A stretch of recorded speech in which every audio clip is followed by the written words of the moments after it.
Number talks can be an excellent family engagement activity to promote mathematical conversations at home. So how can you provide opportunities for your child to talk about numbers at home? Look for ways for your child to talk about numbers in the world around them. For instance, if there are 10 cars in a parking lot, how many are red? How many are not red? What fractions of the cars are red? Simply pose the problem and wait for a response.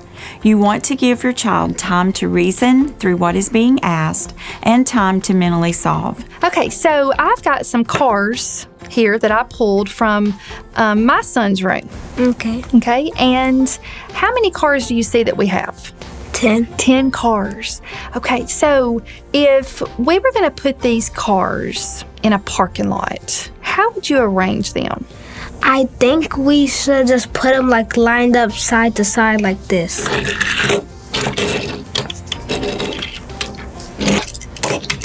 Like this. Out of these, how many cars did you say we have? 10. 10 cars. How many red cars do you see? 5. 5 red cars. So how many are not red? 5. 5 are not red. How do you know? Because you got that answer pretty quick. How did you know that 5, if 5 were red and 5 are not red, how did you know that pretty quickly? Because we have 10 cars each, so if 5 was red, the other 5 would not be red. Awesome. Okay, so if you know 5 are red, could you explain to me that out of these, how many cars? 10. Out of 10 cars, 5 are red. Can you tell me that as a fraction? What if I asked you what fraction of these cars are red? 5/10 because half of the cars are red and half of the cars are not, so that would be half of 10. Awesome. So you're telling me that because the first fraction you told me was 5/10. And then you just said though that. So what did you say about the cars? That 5 of them are red and 5 of them are not, so that's half of 10. So 5/10 is equal to what? 5/10 equals 1/2. 1/2. Okay, let me ask you this. If I asked you, like you just answered, what fraction of these 10 cars are red, and you said what? 5/10. So then what if I asked you what fraction of these cars are not red?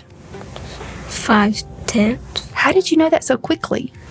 Since that one's 5/10 and that one's 5/10, that will equal 10/10, which is a whole. Okay, let me ask you this. What if these 2 cars in the parking lot, the owners of those cars had to drive to their work? Okay, so they're gone. Now, if I asked you what fraction of the cars here in the parking lot are red, what would you say now? The numerator is 5 and the denominator is 8. So what fraction of the cars left are red? 5/8. And how did you know that? Because there was 10 cars total, minus 2 cars would be 8 cars. And all the red cars are still here, so the numerator would still be 5.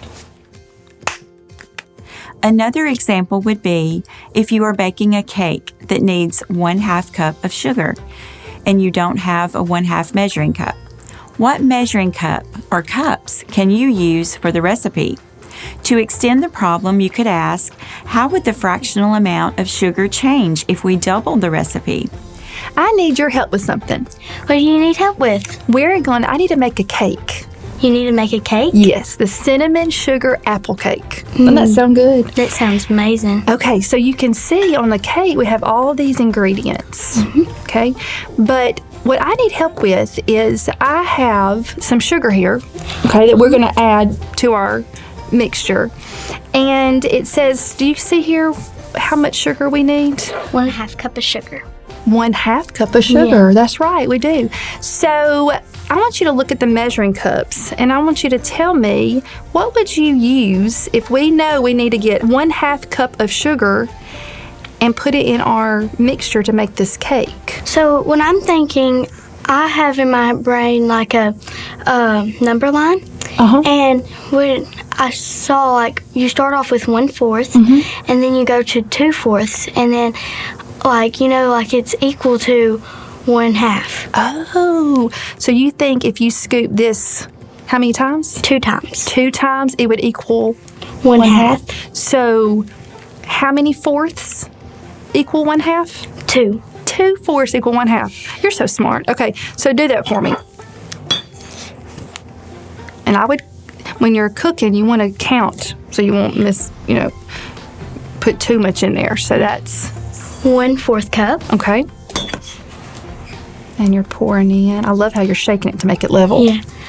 And another 1/4 cup. So what does that equal? 1/2. So 2 fourths equals 1/2 cup. Man, you're so good. That's awesome. So guess what? What? What if I told you that I need to make 2 of these apple cakes? 2? What would I need from double? That's called doubling the recipe. If I doubled the recipe, now what would I need? How much sugar would I need? How much does one recipe call for? 1/2 cup. Okay. So if I double it, how much sugar would I need? You need 2 1/2s. Okay. So at first you told me how many fourths equals 2 1/2s. That would equal 4 1/4. So you poured 4 1/4 in. Okay, but what if we took this 1/4 cup measuring tool away and you were left with these 2 measuring tools? Could you still double the recipe? Yes, so we could. So maybe like 3/3 would probably work. So 3 scoops of sugar from 1/3 and put it into the bowl. Okay, try it. So you're saying 3/3 is equal to what? 3/3 is equal to 1 whole cup. Okay.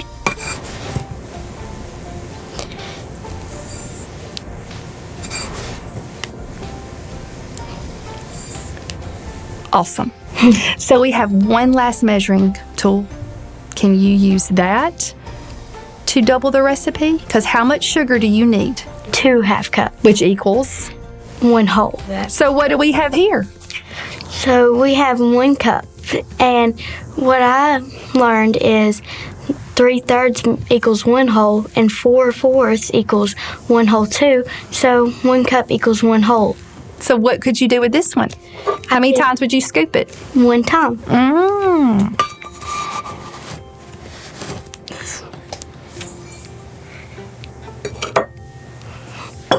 Awesome.